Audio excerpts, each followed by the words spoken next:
Hola, ¿qué tal? Muy buenos días a todas y todos. Bienvenidos a esta fiesta de las ciencias y las humanidades de la UNAM con su 10ª edición dedicada al deporte. Yo soy Verónica Santamaría, periodista en Animal Político y Newsweek en español, dedicada a temas de medio ambiente. Y qué gusto poder tenerlos y tenerlas en esta charla que estamos preparando para ustedes, dedicada a una piña debajo del mar, las enseñanzas marítimas que Bob Esponja nos dejó a lo largo de los años. Y para poder comenzar esta charla, quiero presentarles a las y los invitados que nos acompañan en esta mañana, porque cada uno está dedicado específicamente a temas del mar, la flora y la fauna, así que quiero comenzar presentándoles a la doctora Yasmín Deneb Ortigosa Gutiérrez.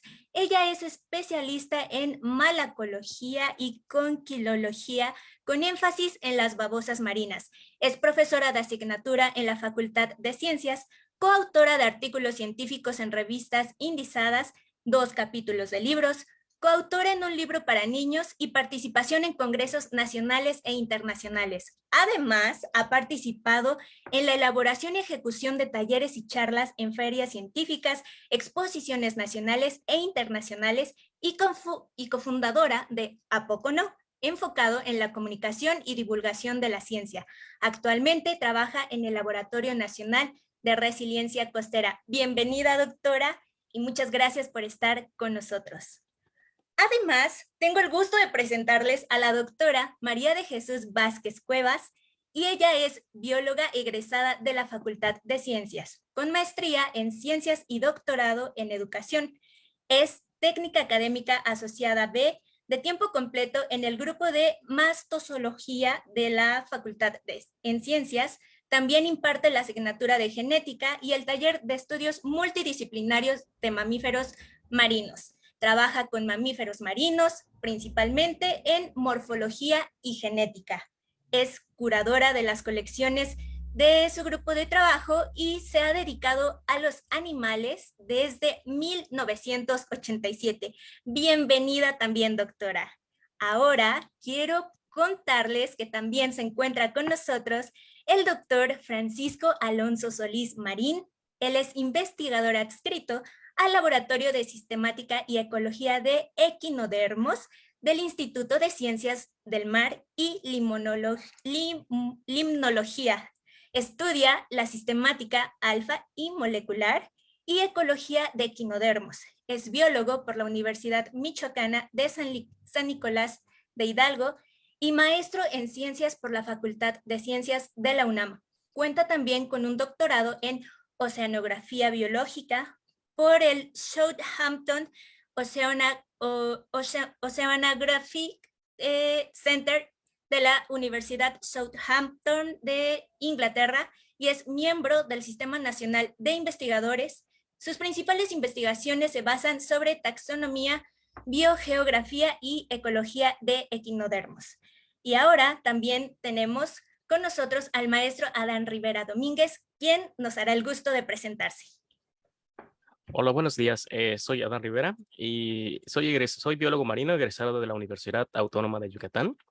Eh, Egresado de la Universidad Autónoma de México en mi maestría en Ciencias del Mar y Limnología. Y actualmente soy estudiante de doctorado en la misma Universidad Autónoma Nacional. Me dedico principalmente al estudio de organismos arrecifales, ya sean esponjas, corales, y en este caso a esponjas que se encuentran no en arrecifes, sino en zonas específicas como cavernas marinas, principalmente en la zona de Xcalac, aquí en la península de Yucatán. Perfecto. Pues muchísimas gracias a todas y todos por estar conectándose con nosotros. Gracias a nuestras expertas y expertos. ¿Y qué les parece si comenzamos con esta charla? ¿Por qué vive en una piña debajo del mar Bob Esponja? Y quiero comenzar con Deneb. Cuéntanos, Deneb, ¿quiénes son los moluscos? ¿Quién es Calamardo? Y las principales características de este personaje en Bob Esponja. Muchísimas gracias, Verónica, y muchas gracias a todos por estar aquí. La verdad es que es un placer contarles sobre moluscos. Muchos de ustedes ya los conocen porque pues los ven en las caricaturas, ¿no? Entonces en Bob Esponja tenemos dos, tenemos Calamardo, que es este pulpito que es un poco enojón, que puede recordarnos a ciertas personas que nosotros estemos conociendo. Y bueno, hay algunas características que tiene él y que comparte con sus símiles reales. Y bueno, también tenemos otro caracol, otro miembro del grupo de los moluscos, que en este caso es Gary, que es la mascota de Bob Esponja, en donde cabe recalcar que una de las características que sí comparte con sus parientes reales es la presencia de los ojos en la puntita de los tentáculos, ¿no? Entonces, esos ojos con los que va viendo todo lo que pasa, ¿no? Con Bob Esponja. Y me gustaría aprovechar justo para platicarles de otras cosas que nosotros también conocemos de los moluscos. Es un grupo bastante taquillero porque no nada más está en Bob Esponja. Para los que ustedes hayan estado viendo las caricaturas en los años 70, 80, pues tenemos al pulpo Manitas, ¿no? Entonces podría ser como el tío abuelo de ¿cómo se llama? El tío abuelo de Bob Esponja, bueno, no de Bob Esponja, sino de los representantes de Bob Esponja. Y luego también tenemos otros, como por ejemplo en toda la serie que estamos viendo se me olvidó, de los Piratas del Caribe. Bueno, pues uno de los villanos es un pulpo, ¿no? Entonces hace ese símil. Nosotros a lo mejor nos hemos comido algunos caracoles, se comen los caracoles, los ostiones, las almejas, quien haya probado la paella. Entonces, los moluscos están, por ahí diría una amiga mía, hasta en la sopa. Y pues también nosotros tenemos otras formas en las que podemos interactuar con estos caracoles, como podrían ser en algunos adornos, son súper taquilleros, pero eso hablaré más tarde. Quiero centrarme un poquito en las características de los verdaderos moluscos. Entonces, quiero que pensemos que son más que conchas, ¿no? O sea, si ustedes piensan en un caracol, piensan en la concha que puede tener Gary, pero también hay otro tipo de animales, ¿no? Entonces tenemos, por ejemplo, todos los moluscos son animales y hay una característica que los une a todos y es una presencia de una célula que se llama robocitos. No voy a entrar en detalles para no aburrirlos, pero estos robocitos ayudan digamos que a capturar los metales pesados y les llaman células poro, ¿no? Es la única cosa técnica que les voy a mencionar el día de hoy y me voy a ir a las generalidades, ¿no? ¿De qué tamaño son los moluscos que conocemos? En la caricatura podemos ver pues que Calamardo es casi del mismo tamaño de Bob Esponja, ¿no? Pero podemos tener organismos tan grandes como organismos de 40 metros que serían los calamares gigantes. Luego tenemos organismos tan pequeñitos como pueden ser los micromoluscos, que pueden ser caracoles, que llegan a medir hasta 1 o 2 milímetros en su tamaño, digamos, ya de adulto. Y entre 2 milímetros y 40 metros, lo que quieran. Pero digamos que no todos los animales van a llegar a tener esas tallas. Entonces hay grupos en donde como nosotros va a llegar un momento en que crezcamos, alcancemos nuestra talla máxima y luego ya no vamos a poder seguir creciendo. ¿Qué comen? Bueno, pues de nuevo, si vemos el grupo de los moluscos como un todo, podríamos decir que prácticamente se alimentan de muchas cosas, pero si vemos los animales como por ciertos grupos, hay organismos que son totalmente herbívoros, pero herbívoros tan especializados que pueden comer solo un grupo de plantas o un grupo de, por ejemplo, algas. También tenemos los carnívoros. No sé si alguno de ustedes ha capturado algún caracol, no se debe de hacer. Pero si les ganó la curiosidad y se encontraron ahí en el jardín el caracol y su mamá les dijo, ¿se comen mis plantas? Bueno, pues algunos caracoles terrestres sí comen plantas, pero hay otros caracoles que comen otros caracoles, o sea, son organismos carnívoros. Entonces podemos, o sea, a lo mejor nosotros le estamos poniendo una plantita, pero pues el animal no va a comer porque es como si a nosotros nos pusieran un ladrillo enfrente, ¿no? O sea, no se nos antoja, a lo mejor una manzana o algo así. Yo digo que a los moluscos, bueno, y mis colegas malacólogos también, a los moluscos solo les falta volar. ¿Por qué? Porque los podemos encontrar en el ambiente terrestre pero terrestre desde los desiertos hasta zonas muy húmedas. Entonces, de nuevo, todo lo que quieran en el camino pueden estar, viven en los árboles, asociados a las hojarascas, en los pequeños huecos de las rocas, en las fisuritas. Como nos decía Adán, que estudia en las cuevas, también hay moluscos que viven en las cuevas. En la parte terrestre. Entonces, terrestre tenemos los terrestres, los acuáticos, y los acuáticos hay de dos tipos: los dulceacuícolas, que viven en cualquier cuerpo de agua que no tenga mucha salinidad, y los marinos. Entonces, si nos ponemos así quisquillosos, algunos caracoles pueden atorarse entre las patitas de las aves, y pues las aves vuelan, ¿no? Entonces a lo mejor sí pueden volar los moluscos, aunque sea involuntariamente. Y eso los hace un grupo muy exitoso, llevan millones de años en este planeta y han radiado. Eso quiere decir que han radiado en conquistar ambientes diferentes, pero también han logrado vivir en lugares con características específicas y pues tener estrategias, porque a veces los caracoles requieren una humedad. No sé si han tenido la oportunidad de ver un caracol terrestre. Generalmente está en lugares húmedos, y cuando no hay tanta humedad tienen la capacidad de meterse en su conchita y ya que están dentro de la concha, entonces pueden crear incluso como una capita, y esa capa va a hacer que no tengan estén expensas de las inclemencias del tiempo. Entonces la verdad es que sí han sabido llevar el mundo.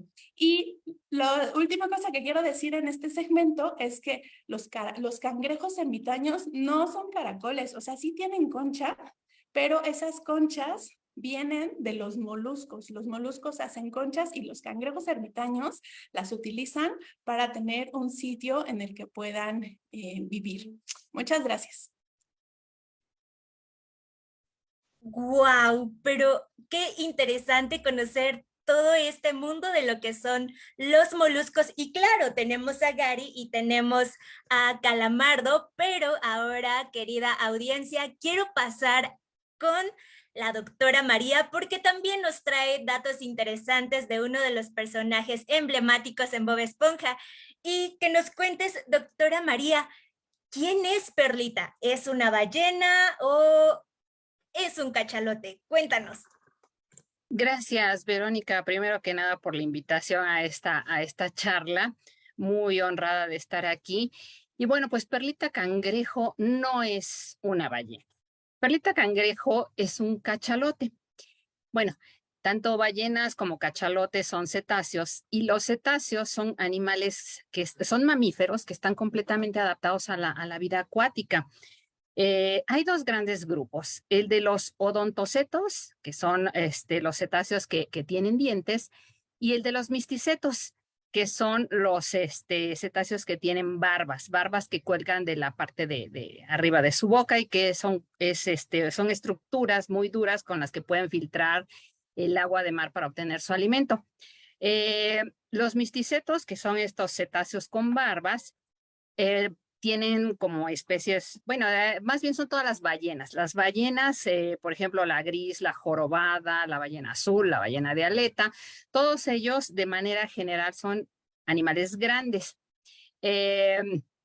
Los odontocetos, por otro lado, son cetáceos que tienen dientes, y pueden ir desde tamaños muy chiquitos, como por ejemplo la vaquita marina, que es de 1 metro y fracción, 1,30 más o menos, hasta pues animales tan grandes como un cachalote, justamente, que es el nombre genérico de Perlita, ¿no? De Perlita Cangrejo.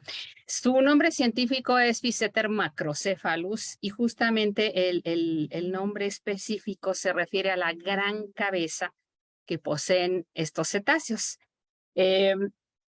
Siguiendo el ejemplo de Neb, de compararlo con otros famosos, digamos, a lo largo de la historia de la humanidad, pues Perlita viene siendo familiar ni más ni menos que de Moby Dick.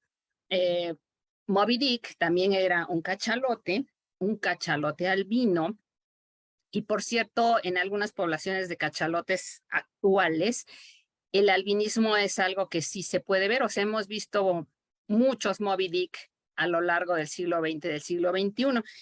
¿Qué características tienen? Bueno, pues fíjense que el dimorfismo sexual en estos animales es muy conspicuo porque los machos son un tercio más grandes que las hembras y pesan el doble. Entonces, estamos hablando que un macho puede llegar a medir hasta 20 metros y las hembras como máximo 11 metros, entre 11 y 14 metros, no son mucho más chicas.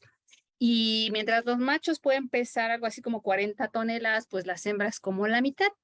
Eh, Interesante que Perlita sí presenta las características bastante adecuadas que puede tener un cachalote en la vida real, porque incluso en el cuello tiene unos como surcos que sí presentan en la vida real los cachalotes, y bueno, la cabezota, ¿no? Que es muy grande.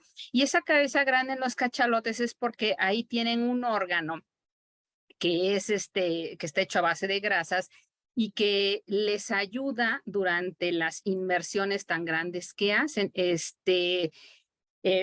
ayuda tanto para subir como para bajar. Son animales que, a diferencia de la mayoría de los cetáceos, tienen la piel como arrugadita. Detrás de la cabeza la piel se empieza como a arrugar. También tienen una aleta dorsal pequeñita, digo, no se compara, por ejemplo, con otros odontocetos como las orcas, que son aletas dorsales enormes. Y bueno, eh, lo interesante de Perlita es que va contra sus instintos. ¿Por qué digo esto? Porque justamente los cachalotes comen calamares, en su mayoría, y pulpos, además de otros peces pequeños. Entonces, va contra sus instintos porque pues, nunca se comió calamardo, aunque bien pudo hacerlo. Y bueno, son de los animales que fueron muy capturados, muy cazados durante el auge ballenero, a tal grado que sus poblaciones quedaron pues muy reducidas, muy lastimadas. Actualmente todavía están en protección, como la mayoría de los cetáceos. No es algo que no se puede abrir así tan fácilmente porque, bueno, sabríamos las tremendas consecuencias. Y justamente una consecuencia que puede haber de que se hayan capturado muchísimo es que se puede presentar algo que se llama endogamia, que quiere decir que se estén apareando entre consanguíneos muy cercanos, y de ahí que se pueda presentar el albinismo, y por eso que se tengan ballenas blancas, ¿no? Obviamente esto no es tan reciente porque, bueno, el Moby Dick es como la referencia clásica, pero hoy en día también existen. Y son animales que pues pueden bucear por tiempos prolongados y a profundidades muy grandes, pero de eso luego les voy a platicar. Muchas gracias. Perfecto, buenísimo. Esto está increíble porque estamos conociendo las distintas, bueno, las diferencias que hay entre estos animales en el mar, y ahora quiero pasar a nuestro personaje principal de lo que es Fondo de Bikini, y vamos con Bob Esponja, y el maestro Adán nos va a contar quiénes son las esponjas y quién es Bob Esponja. Adelante. Gracias. Pues bueno, yo creo que es muy característica la forma que tiene Bob Esponja, ¿no? Que es básicamente pantalones cuadrados y además su forma cuadrada, ¿no? Pero la naturaleza, pues es una de las características que llama la atención de las esponjas, ¿no? Tienen muchísimas formas, tienen muchísimos colores y básicamente las podemos encontrar en cualquier ambiente marino, ¿no? O bueno, incluso acuático. Las podemos encontrar en agua dulce, las podemos encontrar en zonas costeras, las podemos encontrar en algunas lagunas, cuevas submarinas, por ejemplo, o incluso las podemos encontrar en zonas ya un poco más, digamos, profundas y oscuras, ¿no? Entonces, eso es una característica que llama mucho la atención. Eh, Se considera que hay miles de especies de las esponjas, al menos unas 8.550, según datos de la Agencia Oceanográfica de Estados Unidos. Y cada una de estas esponjas tiene diferentes características, ¿no? Lo que llama la atención es que pueden ser formas redondas, pueden ser una forma, digamos, como que de un saco, pero principalmente eh, podríamos decir que es como un aglomerado de células especializadas, ¿no? Digamos que no tienen un esqueleto como tal, pero tienen dentro de ellos algunas, lo que le llamamos espículas. ¿Qué tienen de características las espículas? Pueden ser de diferentes materiales, ¿no? Pueden ser de calcio, puede ser de sílice, o puede ser una mezcla de fibras de proteínas, etcétera, ¿no? Nosotros en taxonomía podemos utilizar estas características para diferenciar las esponjas, no solamente de su forma, sino también cómo están compuestas. Y pues estas características, así como la capacidad de vivir en otros lados, es también porque las esponjas son diferentes de otros organismos, ¿no? Por ejemplo, no se mueven, pero tienen que encontrar una forma en la que se alimenten o que se defiendan. Entonces, dependen mucho de los microorganismos que viven dentro de ella. Vamos a pensar que lo más similar que nosotros tenemos es, por ejemplo, nuestros estómagos, ¿no? Para poder utilizar los nutrientes, sabemos que necesitamos a todos los microbios que viven en nuestro estómago para que ellos reciclen o transformen lo que nosotros comamos y lo podamos utilizar.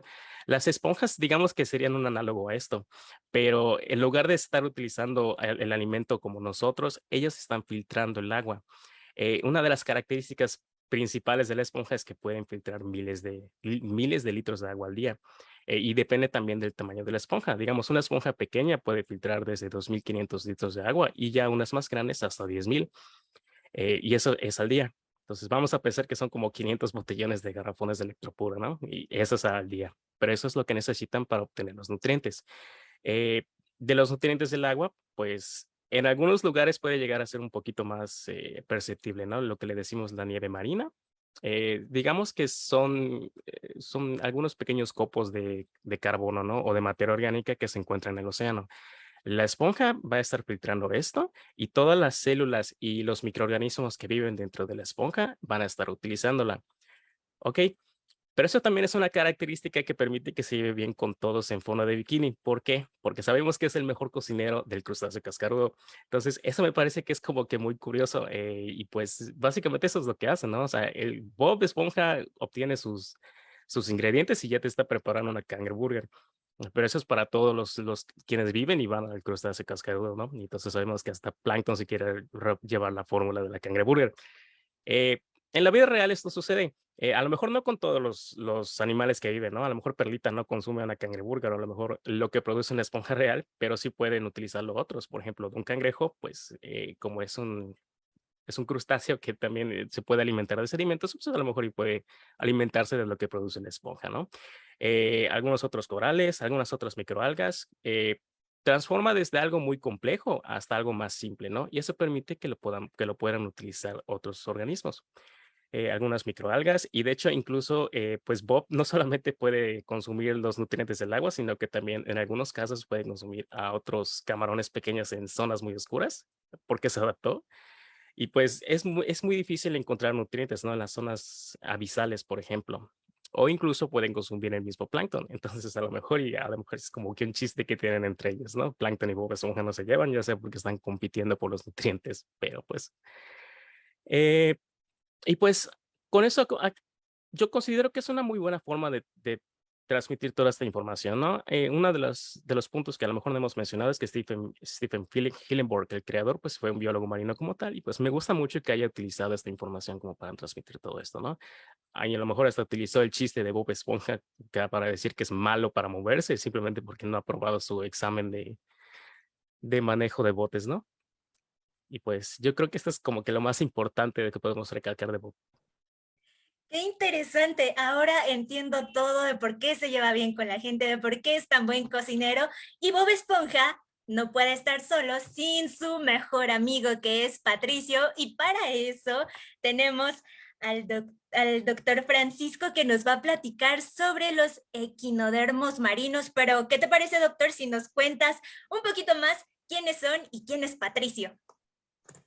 Hola Verónica, muchas gracias. Hola a todos. Estoy súper contento de estarlos escuchando. Estoy aprendiendo mucho de todos ustedes, de esta increíble caricatura que nos hace pensar y nos hace ver el mar de otro color. Las estrellas de mar, yo voy a hablar un poquito de Patricio, o un mucho, me voy a meter hasta la cocina. Él es un equinodermo, y los equinodermos son un grupo de invertebrados marinos, estrictamente marinos, tengo que decir, porque escuchábamos aquí a Yasmín, ¿no? A María de Jesús, que decía que ellos estaban en todas partes, ¿no? Los moluscos, pero los equinodermos están solamente en el mar. A ellos no les gusta vivir afuera del mar. Entonces está compuesto por un grupo muy grande de zoológico que se llaman lirios de mar, que parecen como plumas vivientes, las estrellas de mar, que todo el mundo las conoce, todo el mundo ha visto la sirenita, etcétera. Hay otros animales rarísimos que se llaman estrellas quebradizas, búsquenlas en Google para que vean sus fotos. Los erizos de mar, que todo el mundo los ha visto, espero que no los hayan pisado alguna vez, pobres de ellos y no de ustedes.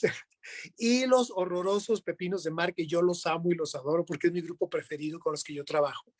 Entonces son animales solamente marinos, repito, no pueden vivir en aguas dulces, a diferencia de los amigos de Patricio.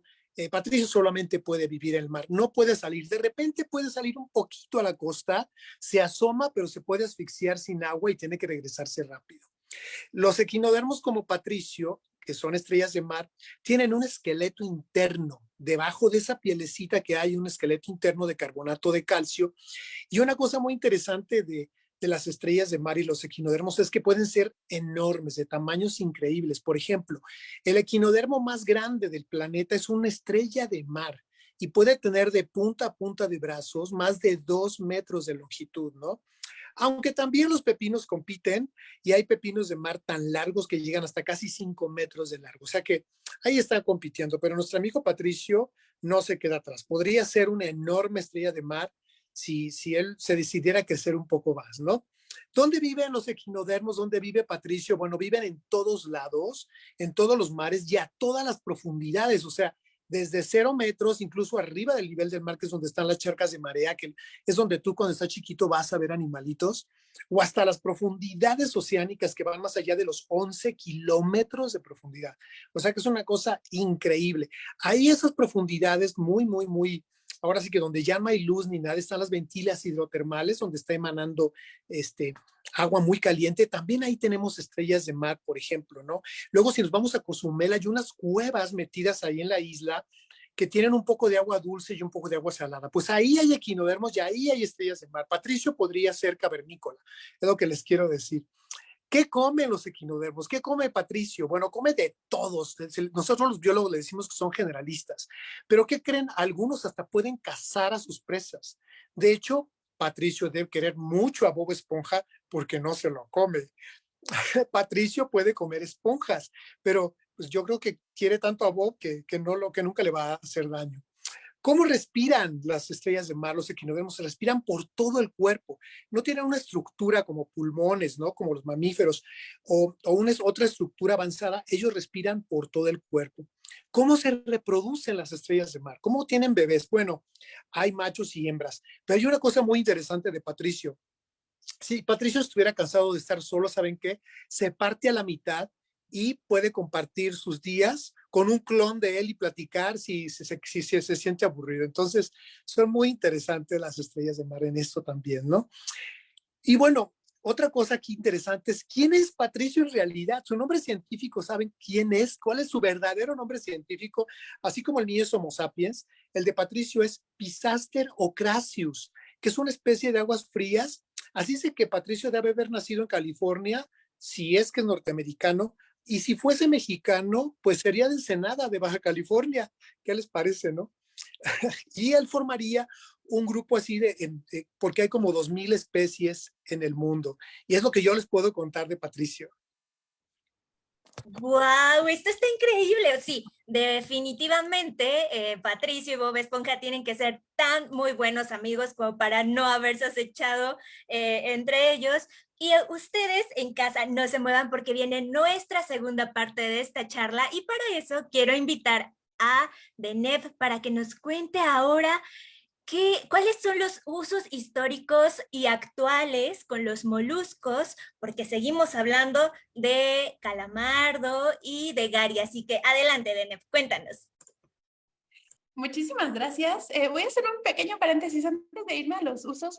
Quiero retomar tantito algo que nos comentaba Adán sobre las esponjas. Y es que voy a irme con una cosa que hacen bien interesante algunos grupos de moluscos, ¿no? Ya les dije que hay un montón. Todos los invitados aquí nos han dicho los números de especies, ¿no? El grupo de los moluscos, voy a sonar una frase súper triviada en la biología, pero los moluscos son el segundo grupo más diverso y con mayor cantidad de especies del reino animal, solo seguido por crustáceos, ¿no? Entonces, esa frase casi todos los biólogos la conocemos y bueno, eso es cierto. Hay entre 65,000 y 100,000 especies de moluscos. Hay muchísimos. No conozco a nadie que se sepa el nombre de todas las especies, pero sí conozco a especialistas que se saben prácticamente toda la clase de moluscos. Entonces, dentro de esta diversidad hay un grupo que se llaman babosas marinas, nudibranquios. Son los más famosos porque son bien bonitos, son de colores, viven en el mar.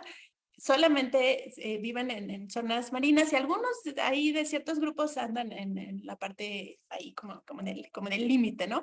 Pero quiero retomar algo que nos platicó Adán y ahí me acerco hacia la parte de los usos, no tradicionales, sino de los últimos usos que nosotros hemos estado trabajando con ellos.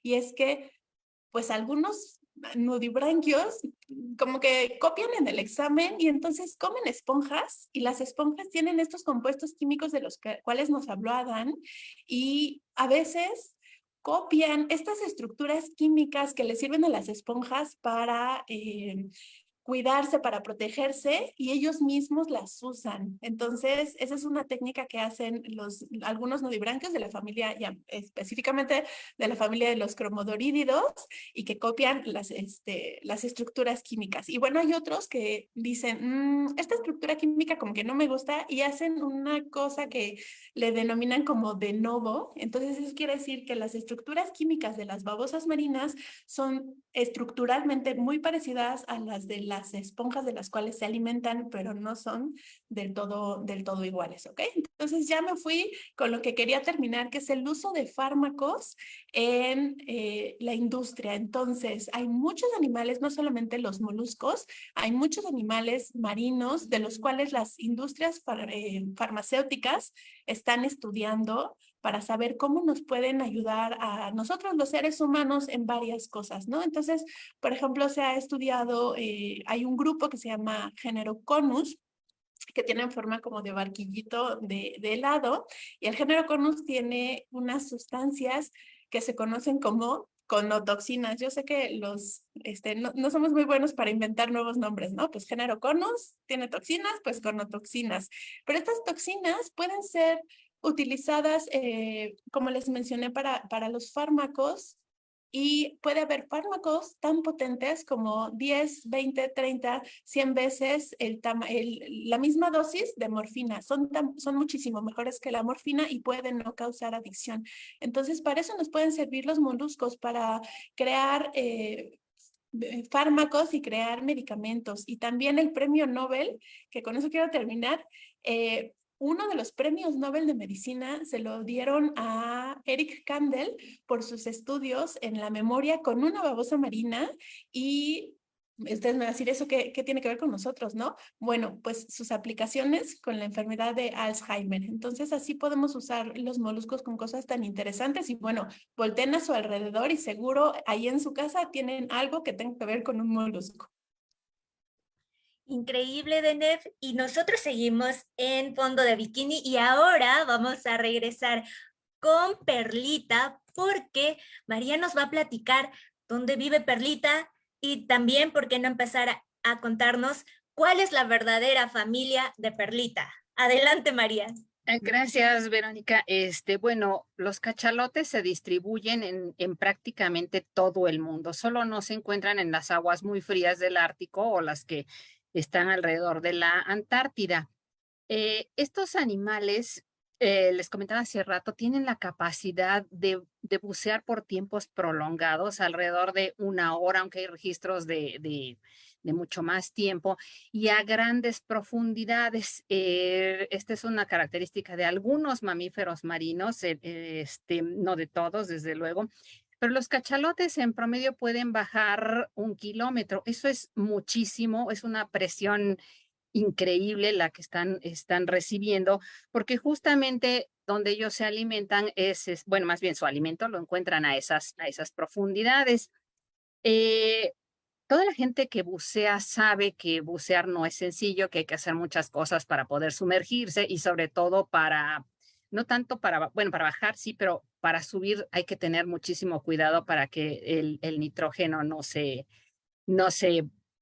bueno, los gases de nitrógeno no se disuelvan en la sangre y se presente la enfermedad del buzo, pero los cetáceos tienen algo que se llama redes maravillosas. ¿Qué es esto? Bueno, es un sistema de venas, de arterias con válvulas que permiten que la sangre, cuando están bajando o están subiendo, solo se distribuya a órganos vitales como son el cerebro, el corazón y los pulmones. A lo demás no llega. Además, poseen todos los cetáceos, o sí, 3 veces el volumen de glóbulos rojos que cualquier mamífero terrestre. Y por si eso fuera poco, para poder bucear tienen una cantidad muy grande de mioglobina, que es una molécula que puede almacenar oxígeno en los músculos, y eso les permite pasar tantísimo tiempo a esas profundidades. Entonces, cuando ellos suben, pueden hacerlo tranquilamente, pero obviamente que todo eso lleva un gasto energético y justamente cuando suben muy, muy cansados, soplan varias veces. Su soplo, por cierto, es muy característico porque tienen un solo espiráculo del lado izquierdo de su cabeza y sale como en diagonal.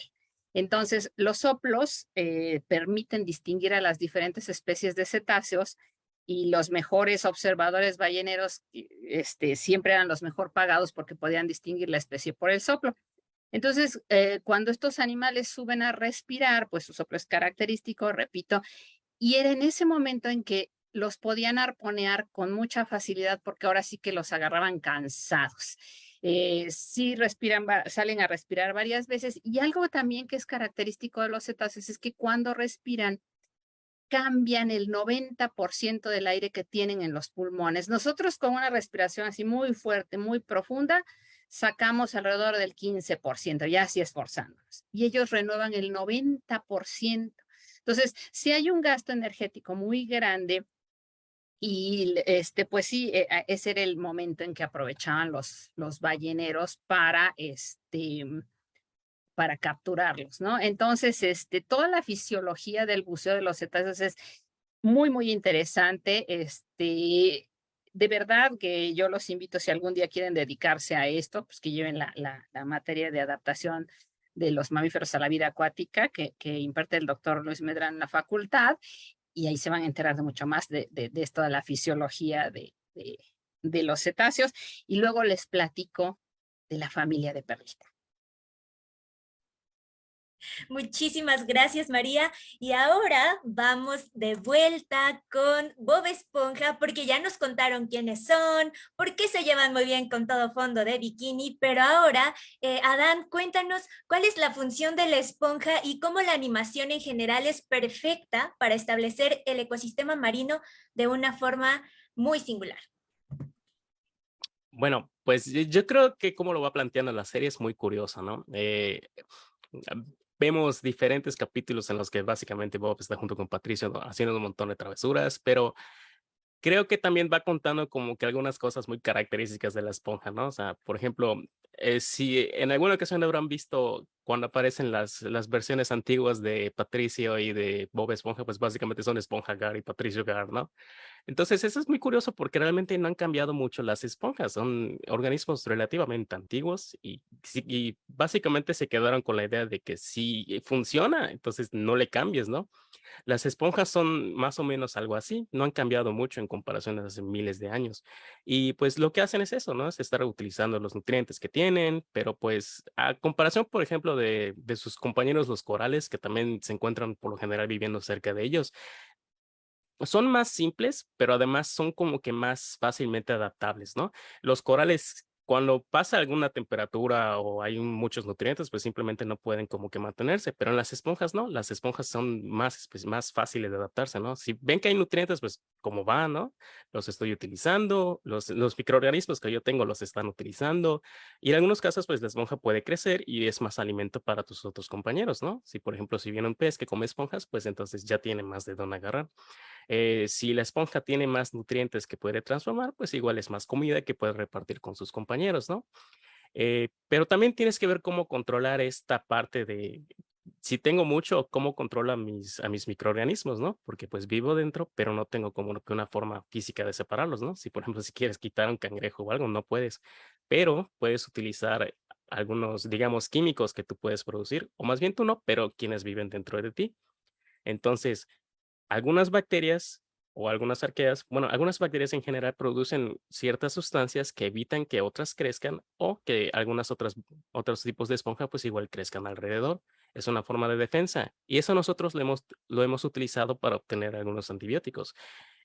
Me parece que hemos obtenido algunas versiones de rifampicina y no estoy seguro de otros antibióticos. Y de hecho ahorita tenemos un montón de información acerca de lo que podemos obtener de esos microorganismos. Eso le llamamos minería de datos y es un poquito más complejo, pero tenemos que hacer extracciones de ADN, pero pues eso ya es como que más especializado, ¿no? Pero a lo que voy es, realmente la animación es muy buena como para presentarte esto, ¿no? Que la función que hace Bob Esponja es alimenta a todos, se divierte, no es buena para moverse en otros lados y si lo haces muy limitado, a lo mejor lo hace caminando. E incluso hay algunos episodios en los que observas a Bob que está incluso en la zona abisal, que se perdió por algún motivo, ¿no? Y pues tuvo que esperar a que lo vinieran a recoger o que haya una parada de camiones. Pero pues esa es una forma muy graciosa de decir, pues Bob puede estar en todos lados, ¿no? No se encuentra en fondo de bikini, pero a lo mejor se encuentra, no sé, se encuentra en alguna parte de la playa, se encuentra a lo mejor dentro de la burbuja de arenita, a lo mejor con un poquito más de limitantes, ¿no? Siempre tiene que andar con su pecera, con agua, y ahí se encuentra en las zonas profundas, ¿no? En las zonas profundas, pues igual difiere un poquito, y pues sí. Algunas de estas esponjas había mencionado que son carnívoras, pero pues eso es debido a que no hay mucho de dónde obtenerlo, ¿no? Los organismos en general en esta parte son muy adaptados, y algunas de esas esponjas pues también lo son. En lugar de tener como que algunos poros, tienen las células de tal forma que tienen como que unos ganchitos y van atrapando a lo que se acerque, ¿no? Algunos camaroncitos y ¡pup! Los está absorbiendo y ya los está transformando. Y pues lo está utilizando para producir pues su propio cuerpo, ¿no? Entonces esto se me hace muy padre. Y pues también va de lo que hizo Stephen, ¿no? Stephen, como había mencionado, pues era un biólogo marino y pues primero empezó, digamos, con una serie de cómics que se llama La Zona Intermareal. Pues la zona intermareal pues es una zona muy característica, ¿no? Algunas veces se puede encontrar expuesta a un ambiente un poquito más seco, a lo mejor va cambiando la marea y pues se vuelven a mojar los organismos, ¿no? Entonces es un poquito más duro para aquellos que viven acá, ¿no? Y pues supongo yo que Stephen pues utilizaba esto para, pues, para presentar toda la información que tienes, ¿no? Es como que un primer vistazo de estos son quienes viven acá y ahora les presento a mi compañero el Chico Esponja, porque antes no se llamaba Bob, se llamaba Chico Esponja. Y ya fue a partir de que pues se dedicó un poquito más a la parte de la animación y conoció incluso al creador de algunas caricaturas un poquito más antiguas. No sé si a lo mejor alguien conoce la vida moderna de Rocco. Y terminaron haciendo como que esta combinación y terminaron creando Bob Esponja, ¿no? De hecho, al principio solamente iba a ser Bob Esponja y pues ya. Necesitamos como que una historia en la que el personaje principal pues esté en una escuela. Muy bien, vamos a meter a la señora Pop y es la que le va a dar clases a Bob Esponja. Y ahí quedó. Pero sí, es una muy buena forma de enseñar a todas las personas qué es lo que está pasando, ¿no? A lo mejor no en términos muy específicos como nosotros en la academia, pero sí para decir esto es lo que está pasando, ¿no? O sea, hay organismos que están viviendo entre ellos, son felices, pero dependen de algunos más que otros, o a lo mejor hasta compiten incluso por los recursos, que es el clásico, la receta secreta de la cangreburger, digo yo. Buenísimo, muchas gracias, Adán. Y a ustedes en casa o en donde se encuentren en estos momentos, vayan preparando sus preguntas para nuestros especialistas porque nos dará gusto leerlas. Y ahora vamos con Patricio de nuevo para que nos cuente, Francisco, qué tienen que ver los récord Guinness y los equinodermos. Claro que sí, gracias Verónica. El récord Guinness y los equinodermos, pues ¿qué creen? que México es bueno en muchas cosas y también en los récord Guinness. Fíjense que en aguas mexicanas tenemos los tamaños más grandes de equinodermos que pueden existir en el planeta. Por ejemplo, les decía, la estrella más grande del mundo que puede tener 2 metros de largo de punta a punta del brazo se llama Migdardia sandaros y está en el Golfo de México, por ahí de los 600 metros de profundidad hacia abajo, la podemos encontrar. También tenemos uno de los pepinos más grandes del mundo y tenemos al más pequeño del mundo que puede medir 3 milímetros y está ahí en el Caribe mexicano, ¿no? Tenemos la galleta de mar más grande del mundo, que es del género Bencope, esos son los nombres científicos que no los podemos evitar, lo siento, y llega a más de 40 centímetros de diámetro, es muy, muy grande. Y también los erizos de mar, un erizo enorme que se llama Plagiobrissus, también en el Caribe mexicano, que puede llegar a más o menos unos 40 centímetros de largo. Entonces, el récord Guinness está presente, están ahí los equinodermos, ahí está Patricio, y es uno de los, también Patricio, como el género Pisaster, es una de las estrellas de mar más grandes que hay en el Pacífico americano, ¿no? Otra cosa que podría estar, que podría estar y que no está en este caso el récord Guinness, es que México tiene la única estrella de mar cavernícola registrada en todo el planeta, en toda la galaxia, y se llama Copidaster cavernícola. Allí está en Cozumel. Cuando vayan a Cozumel, bueno, no pueden entrar a la cueva, pero cuando pisen esa tierra, recuerden que ahí debajo de sus piececitos está Copidaster cavernícola. A lo mejor es el abuelo de Patricio, podría ser, pero seguramente están emparentados hace miles y miles de años, ¿no? Fíjense que las estrellas de mar, así como otros equinodermos, empezaron a aparecer en la Tierra hace miles y miles de años por ahí del Cámbrico. Y pudieron compartir, bueno, no pudieron, compartieron la Tierra con los dinosaurios, cosa que no nos pasó a nosotros, por ejemplo, ¿no? Los humanos jamás tuvimos que pelearnos contra ellos ni nada. Bueno, tampoco Patricio, ni los, ni los abuelos de Patricio, pero ahí estaban los equinodermos cuando caminaba ese tiranosaurio rex cerca de la playa y se movían las piedras, ahí estaban las estrellitas de mar moviéndose en aquella época. Otra cosa que me gustaría meter en el libro Guinness, Verónica, es que la reproducción de los equinodermos, ¿no? Pueden tener miles y miles de bebés, como bueno, también Yasmín nos decía que los moluscos pueden reproducirse de maneras extraordinarias y las esponjas no se diga. Bob, si quisiera tener bebés, tendría miles de bebés, pero qué bueno que no lo hace porque, bueno, no sé, ese es mi punto de vista. Y la forma en que se reproducen las estrellas de mar a los equinodermos es fantástica, ¿no? Yo les decía que se pueden partir a la bebé, a la mitad, y tener un bebé, ¿no? Un amigo, un clon, pero también pueden tener miles y miles y miles de bebés. ¿Qué les iba a decir también? Bueno, otra cosa interesantísima de sus modos de vida de las estrellas de mar es que cuando ellos son bebés y son larvitas que están flotando en el agua, ¿saben qué? Ellos pueden elegir nunca ser adultos. ¿Qué tal? Como Peter Pan, ¿no? Ellos pueden decir, qué horrible ser adulto, yo no quiero trabajar, no quiero, me hubiera encantado ser estrella de mar. Entonces te quedas como bebé toda tu vida. Ellos pueden elegir quedarse por mucho tiempo en el plancton como bebés. ¿Saben quién me recuerda esto? A los ajolotes. Los ajolotes son los bebés de las salamandras y ellos se pueden quedar mucho tiempo así para no convertirse en adultos. Qué padrísimo sería ser estrella de mar. Y una cosa muy interesante que yo estaba pensando mientras mis compañeros estaban platicando es que yo decía, bueno, ¿por qué Patricio, si se han visto, es como muy extremo, no es muy sensible? Por ejemplo, se irrita muy fácil, se ríe muy fácil, y creo que así son los equinodermos, son muy sensibles. Cuando la temperatura cambia en el mar, cuando la salinidad cambia, ellos inmediatamente reaccionan, y si no les gusta el lugar, se van de ahí, son muy, muy sensibles. Así es de que, ¿saben qué? Por último, quiero decirles, cuiden a las estrellas de mar. Cuando vayan al mar, no las saquen del mar porque se pueden asfixiar y así les pueden cuidar mucho. Tómenles fotos con camaritas que se puedan meter en el agua y les va a ir mejor. Gracias. Exacto, muchísimas gracias Francisco por esta intervención también. Estamos casi por terminar nuestra charla, ya están llegando las preguntas y a nuestros expertos y expertas pedirles que en la última ronda nos den a manera de conclusiones acerca de estos personajes que nos han platicado y poder dar paso a las preguntas. Y a ustedes en casa, no se muevan porque vienen unos cuestionamientos muy interesantes, así que quédense y pasamos con Deneb. Cuéntanos, ¿cuáles son los problemas actuales y cómo podemos nosotros, personas, contribuir a que no sucedan contra la fauna marina? Adelante. Gracias, Verónica.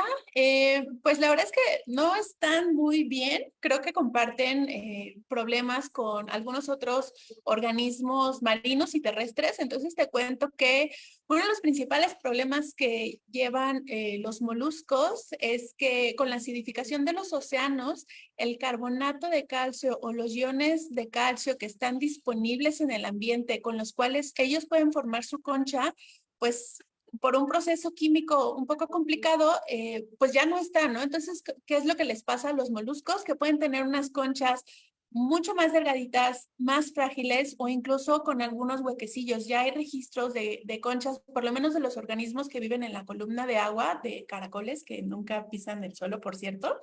En estos organismos que se llaman holoplanctónicos, tienen problemas de acidificación y ya están teniendo evidencia, ya hay fotografías de estos pequeños huequecillos, ¿no? Otra cosa que les está yendo mal es a los bivalvos, estos animales como las almejas y los mejillones que viven en los cuerpos de agua dulce, ríos, lagos, tienen uno de los mayores índices de extinción de todos los animales. Entonces, el problema es que se están contaminando esos sitios y, bueno, los organismos bivalvos se mueven, pero muy poquito, entonces, si el cuerpo de agua está definido, no pueden irse a otro, ¿no? Entonces, ese es otro de los problemas. Tenemos el problema de las especies exóticas invasoras, en donde lamentablemente los moluscos son parte de los que están siendo afectados porque hay la introducción de otros animales que se están comiendo las especies nativas de un lugar. Y luego tenemos el caso contrario, o sea, caracoles son especies exóticas invasoras que vienen de otros lugares y entonces afectan a los animales que viven en este nuevo sitio que están colonizando.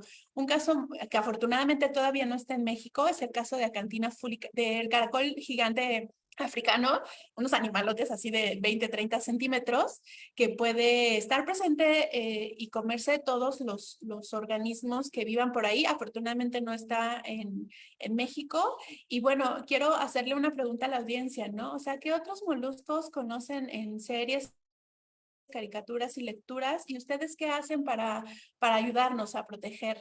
Y como lo dijo el doctor Francisco Solís, también los moluscos que viven en el agua, viven ahí, no hay que sacarlos y ahí hay que...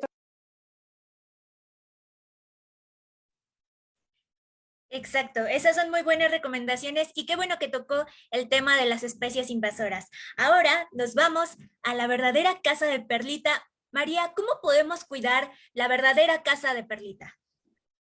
Los océanos. ¿Cómo los vamos a cuidar? Bueno, de muchas maneras. Miren, los cetáceos siempre han sido como muy carismáticos y a la gente le llaman la atención, ¿no? En México contamos con leyes para protegerlos, muchas leyes, y sí, sí tratamos pues de llevarlas al cabo, pero a pesar de que estén protegidos, pues tenemos los problemas de contaminación, los problemas particulares de las redes de pesca ilegales que se les pueden atorar, las líneas de pesca, y eso sí les causa muchos problemas, ¿eh? Está muy documentado, hay muchos estudios, incluso nosotros con Ballena Jorobada lo hemos estado haciendo, de las cicatrices que tienen nuestros cetáceos por diferentes factores, ya sean biológicos o también por efecto humano. Entonces, una manera muy, muy particular también de hacerles, digamos, daño a los cetáceos es que mucha gente cree que puede nadar con ellos. Y hay campañas y hay publicidad, como vengan a nadar con delfines, no, es terriblemente peligroso. Un humano no puede nadar a la velocidad de un cetáceo, por mucho que quiera. hay víboras de mar asociadas a muchos de los grupos de delfines con los que van a nadar y una mordidita de una hidrofis, pues paro respiratorio inmediato no salen. No salen. Entonces, si nosotros queremos cuidar a estos animales, lo primero es conocerlos, saber quiénes son, dónde viven, cómo viven, saber que en México tenemos muchísimas especies de cetáceos, alrededor de 45 especies diferentes, que debemos cuidar nuestros océanos, no tirando basura en el mar, haciendo valer nuestras leyes, no verlo como como un recurso inacabable, porque no es cierto, no es cierto. Y también desde casa, pues sí seleccionar bien, buscar las cosas que no tengan tantos empaques, tantas cosas que puedan generar contaminación. Y bueno, si no nos queda de otra, separar nuestra basura, o sea, cosas que uno en casa cree que no van a ayudar, pero que estarían ayudando muchísimo, porque a final de cuentas, pues todos nuestros desperdicios líquidos van al mar y no solo van a afectar a nuestros cetáceos, ¿no? Sino a todos y cada uno de los organismos de los que hemos hablado, bueno, y nos faltan algas y nos faltan mil cosas que están viviendo en el mar y que todo esté entrelazado y que pues no pensar que si quitamos algo no pasa nada, no, pasa y pasa mucho. Entonces, pues para las futuras generaciones, decirles, cuiden los mares, cuiden los océanos, porque a final de cuentas son de todas. Muchas gracias. Muchas gracias, María, por poner el tema de la contaminación plástica en esta conversación, porque es muy importante y de ahí se derivan los microplásticos. Así que, Adán, cuéntanos, ¿cómo podemos proteger también el hábitat de las esponjas?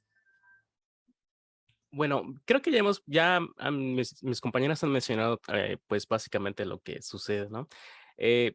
La contaminación, cómo tiramos o tratamos los desperdicios y también que se necesita como que tener cierta protección, no solo por nosotros como turistas cuando vamos, hacemos snorkel y pues evitamos tocarlo, ¿no? Responsablemente deberíamos evitar tocar pues lo que se encuentra allá, ¿no? Ya sea corales, ya sea esponjas, ya sea estrellas marinas o incluso mamíferos, ¿no? Si se encuentran allá, no los molestes, deja que sigan haciendo sus actividades, ¿no?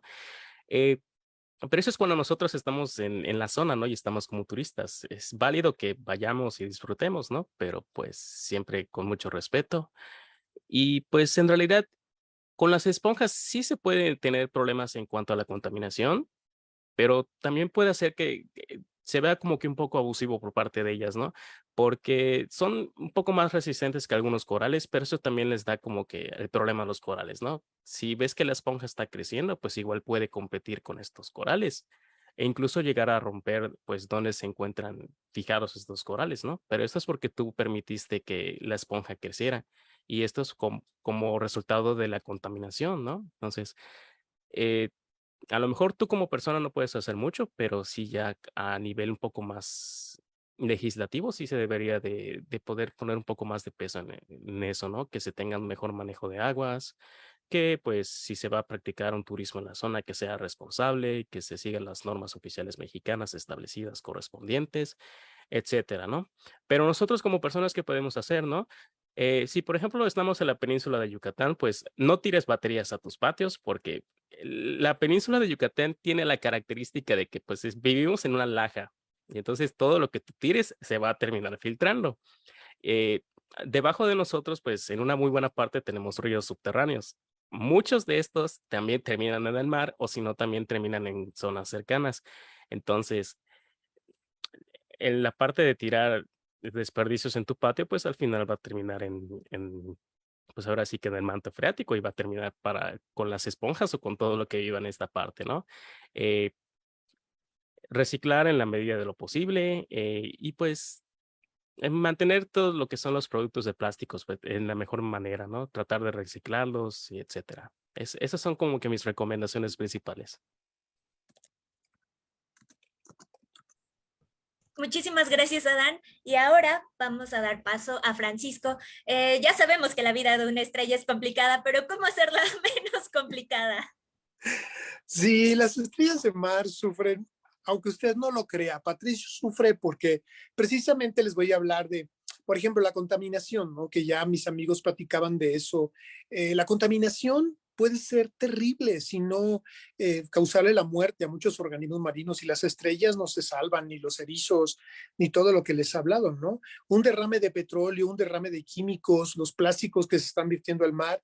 Es terrible hablar de esto, pero existe y las podemos dañar muy fácil, ¿no? ¿Qué puedo decir? No tires basura en el mar. Dile a la gente que está alrededor tuyo que no la tiren, que recojan la basura que dejan tirada a la orilla del mar, porque el aire se la lleva y va a caer al mar. Entonces, yo sé que esto se dice hasta el cansancio, todo el mundo te lo repite, pero ¿sabes qué? Ponlo en acción, hazlo tú. Aunque la gente tire basura, tú no tires. O sea, empieza por ti mismo y vas a ver que esa es una diferencia, y seguro vas a salvar no sé si a Bob, no sé si a alguien, a Patricio, a alguien vas a salvar, te lo puedo jurar, ¿no? Otra cosa es, recuerden no tocarlas, porque ellas tienen en su piel unas microestructuras que les ayudan a la respiración, que se llaman pápulas, y cuando tú las agarras, apachurras esas estructuras y pues ya no puedes respirar tan bonito como lo hacía antes. ¿Y qué creen? Fíjense que dejé algo hasta el final, porque hay algo muy interesante sobre Patricio y la caricatura de Bob Esponja. Fíjense que la caricatura de Bob Esponja se adelantó muchísimos años a la ciencia y le puso ojos a Patricio. Y hace solamente unos 4 años, sí, así es, que se dio a conocer por la ciencia que las estrellas de mar tienen ojos, y estos se llaman omatidias realmente. En cada una de las puntas de sus brazos al final, ahí están esos ojos. Entonces, la vida complicada de una estrella, sí saben por qué, porque además ven todo lo que está pasando en el mar. Son centinelas del océano. Claro que si tú sacas una estrella de mar, pues ve como tú cuando te metes en el mar, ¿no? Ves todo borroso, necesitas un visor, necesitas unos goggles para poder ver. En cambio, una estrella de mar ahí debajo no necesita nada, entonces están cuidando todo. Sí, sí es complicado ser estrella, sobre todo si vives en la orilla del mar, muy cerca de los humanos, porque somos muy agarrones, metiches, etcétera. Entonces, pues evitemos hacer eso. Ya mis amigos han hablado muchísimo de qué es lo que podemos hacer, y es lo mismo, son animales salvajes finalmente, y pues realmente, aunque son fáciles de tener en acuarios, yo ni siquiera recomiendo eso. Yo estoy en contra de meter a estas, ahora más sabiendo que las estrellas tienen ojos, ahora más me da feo tenerlas encerradas en una pecera, ¿no? O sea, imagínate que tú, que puedes estar en kilómetros y kilómetros cúbicos de agua cuadrados y moverte por todas partes, una estrella como Patricio, y que te encierra en una pecera, pues es horroroso. Pero bueno, eso quería decirles de la vida complicadísima de una estrella de mar. Gracias. Muchísimas gracias, Francisco. Yo también estoy de acuerdo en que los acuarios no son muy cool porque al final enjaulas a la fauna, pero ya habrá más tiempo para platicar de eso. Ahora vamos a dar paso a las preguntas que ya tenemos listas de nuestro público, y quiero comenzar con... bueno, este es un comentario. Es Leticia Chávez quien manda saludos desde la sala Miguel Ángel Herrera de la Casita de las Ciencias, donde se está transmitiendo y tienen a público presencial. Así que muchos saludos a todas y todos ustedes. Gracias por estar acá. Hola a todos. Y ahora viene nuestra pregunta con Lore Cesaire.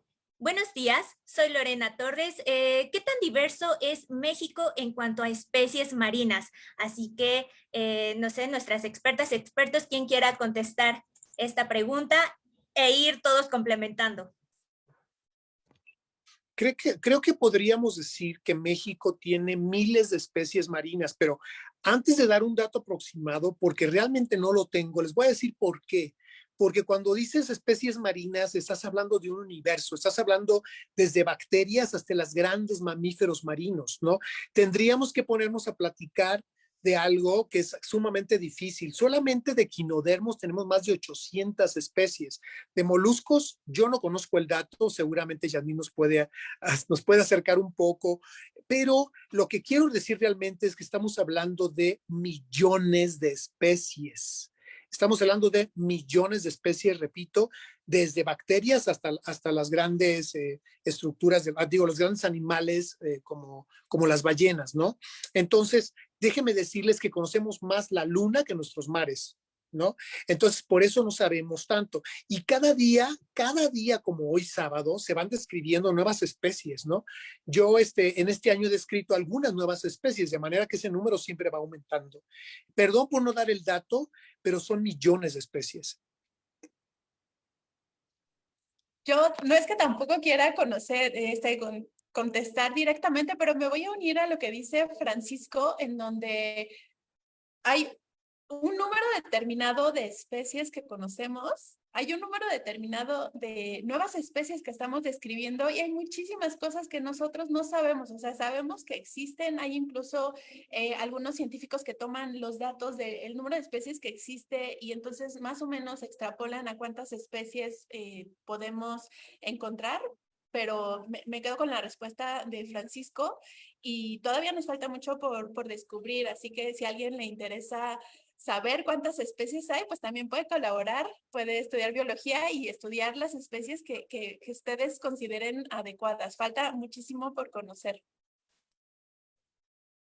Perfecto. Tenemos también otra pregunta que va muy ligada. Yo creo que Adán o María nos pueden ayudar a contestarla y les cuento de qué se trata.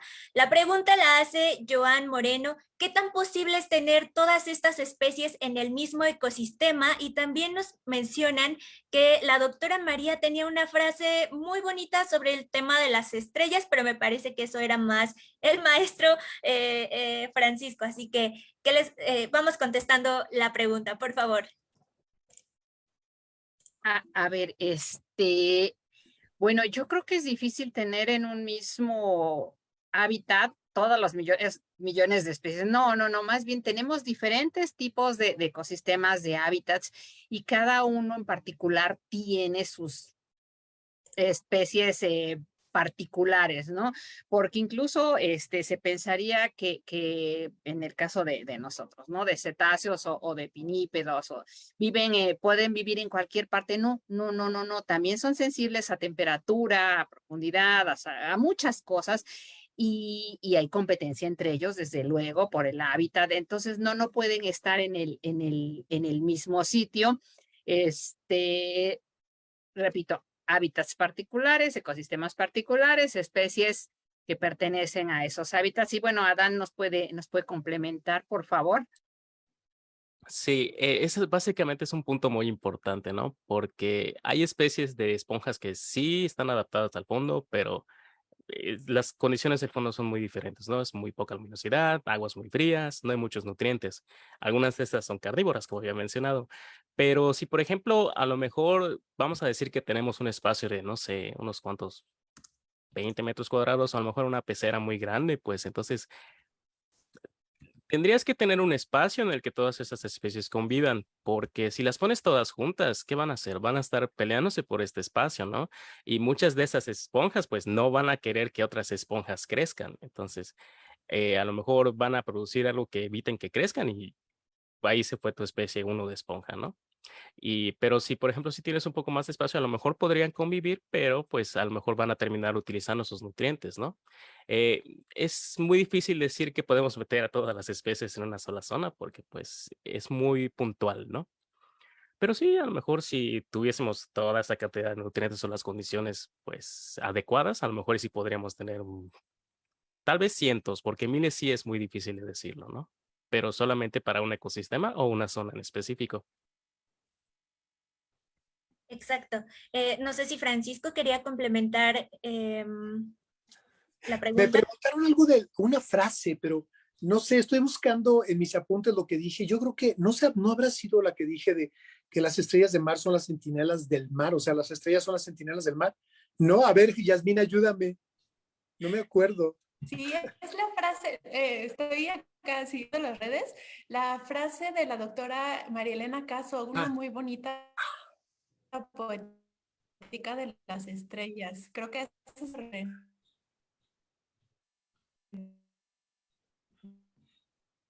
Ay, se congeló Yasmín. Sí. Ay, justamente cuando iba a decir lo que quería escuchar. Yasmín, te perdimos. Creo que ya volvió. Ya volvió. Listo, aquí el internet que nos traiciona. La frase de la doctora María Elena Caso sobre las estrellas, que creo que Híjole. están preguntando sobre. tenía muchas frases ella. María Elena Caso fue una mujer que estudió en los años 40, 50, 60 a las estrellas de mar en México. Ella nació en 1915 y murió en 1993 y toda la vida se dedicó a ello. Así es que amaba las estrellas de mar. Y tenía muchas frases, perdónenme, no sé, no recuerdo una completa ahorita, pero siempre hablaba de que las estrellas del mar eran el reflejo de las estrellas del cielo y cosas en particular, pero no recuerdo, una disculpa. No se preocupen, yo estoy muy agradecida y muy contenta de poder haber dirigido esta charla, haber moderado con ustedes, expertas y expertos en temas de fauna y flora marina, ecosistemas también.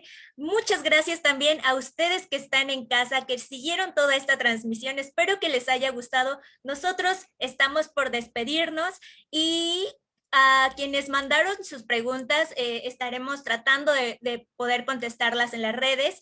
Pame, Mine, muchísimas gracias a todas ustedes, expertas, expertos. No sé si quieran cerrar con alguna frase o algo interesante para nuestra audiencia que se quedó de principio a fin. Yo quisiera decir algo que de los mares de México, de nuestros mares, de nuestros animales, creo que conocemos muy poco y de la misma manera protegemos también muy poco. Entonces, con lo poquito que podamos hacer nosotros, vamos a hacer va a ser una gran ayuda en el futuro para todos nuestros animales y plantas marinos. Muchas gracias, un abrazo a todos y gracias por estar este día aquí. Para los que estén en la Ciudad de México, esperamos en la explanada de Universo. Hay las agrupaciones, asociaciones y también instituciones de la UNAM. Entonces, dense una vuelta. Nosotros estamos en ¿A poco no? Gracias.